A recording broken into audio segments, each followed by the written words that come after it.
Next up, physical activity, getting moving to get healthy. We might not want to talk about this with how hot it is outside today, but it's still a really important topic. So, what is physical activity? Physical activity is any body movement that works your muscles and uses more energy than resting. Being physically active is one of the best ways to keep your heart and lungs healthy. Following a healthy diet and not smoking are also other ways to keep your heart and lungs healthy. Make sure you talk with your healthcare provider before beginning a physical activity program. Physical activity and age groups. So nearly half of young people aren't getting enough physical activity. It's more common in females than males, and participating in all types of physical activity declines as children get older. There are several reasons for this. Well, today it's hot, so kids aren't going to want to go outside, but screen time is a big part of it. Try to limit screen time, that's TV, computers, video games, to 1 to 2 hours a day. When the temperature is okay to play outside, encourage kids to play outside when and where it is safe. For adults, more than 60% of US adults do not take part in the suggested amount of activity. About 25% of US adults aren't active at all. Physical inactivity is more likely among women than men and older than younger adults. Support from family and friends has been positively related to regular physical activity. Going for a daily walk is a great way to start. Older adults, they deal with the loss of strength and energy related to aging, and it is in part caused by lower physical activity. Inactivity rises with age. By age 75, about 1 in 3 men and 1 in 2 women take part in no physical activity at all. Among adults aged 65 years and older, walking and gardening or yard work are by far the most common physical activities. There are many walking workouts available on YouTube that anyone can participate in for free in the comfort of your own home. You should check them out. Types of physical activity. Aerobic, we have walking, running, you could take Zumba classes or swimming, muscle strengthening, weightlifting, body weight exercises like squats or push-ups, bone strengthening, that's mostly being upright on your feet and doing some kind of weights, and stretching, yoga, Pilates, and also deep breathing and being mindful. Let's talk about aerobic exercises. These benefit your heart and lungs the most. Anything that gets your heart rate going and gets a little sweat is a great aerobic exercise.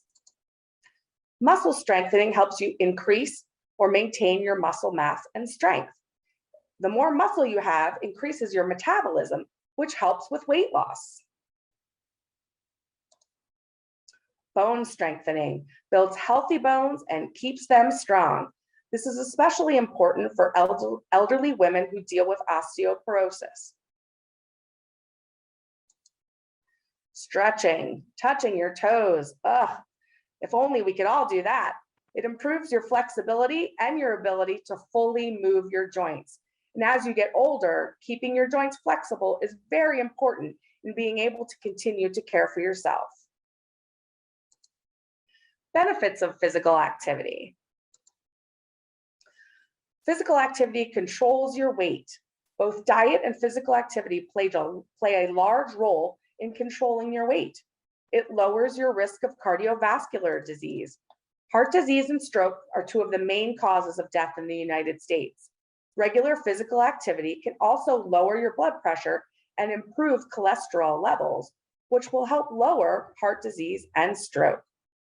Active people have a lower risk of colon cancer than people who are not active.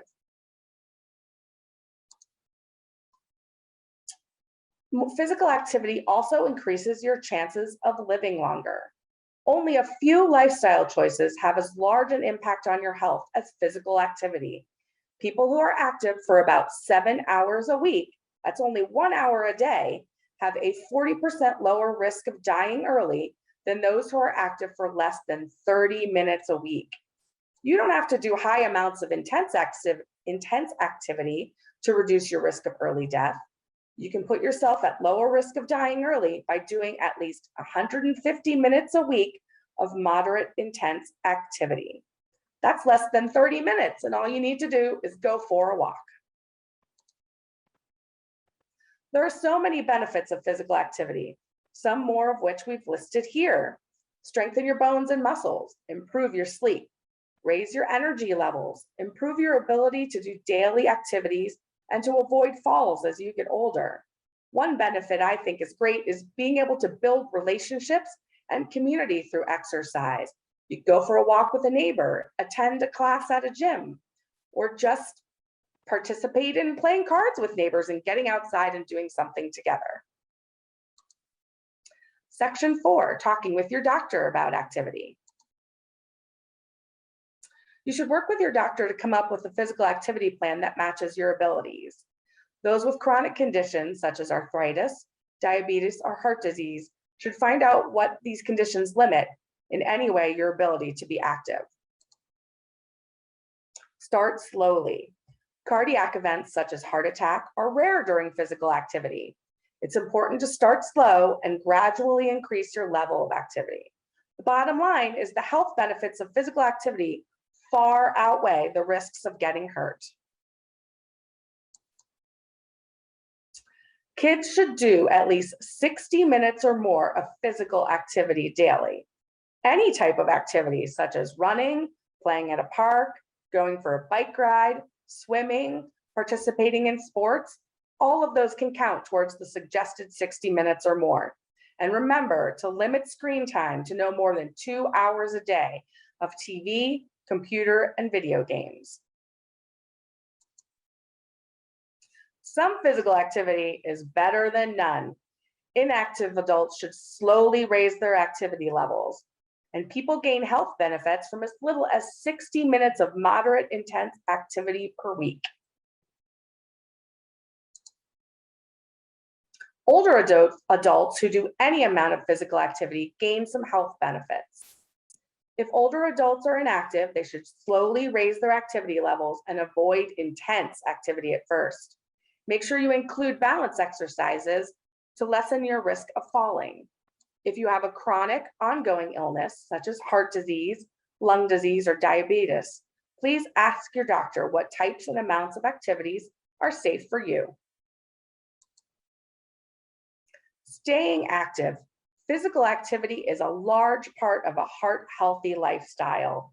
The best way to stay active is to make physical activity part of your daily routine. When you start a good habit, it's easy to keep it going. Here are some community programs and resources. Motivate the First State. You can set up a free account, log your activity, and earn points for each activity completed that are then converted to cash donations for local charities. Delaware State Park Annual Pass Assistance Program. If you currently receive assistance from a state service center, you may be eligible to purchase one annual state park pass for $10. Complete an online application or visit a Delaware State Park to apply. The YMCA Membership Financial Assistance Program. Open Doors Financial Assistance Program provides a sliding fee scale that is designed to fit each individual's financial situation. Very nice job. Thank you for that, Jennifer. So while we're talking today, we wanted to remind you about some opportunities available to you through Highmark Health Options. First of all, Jennifer, if you can click down to the next one. There we go.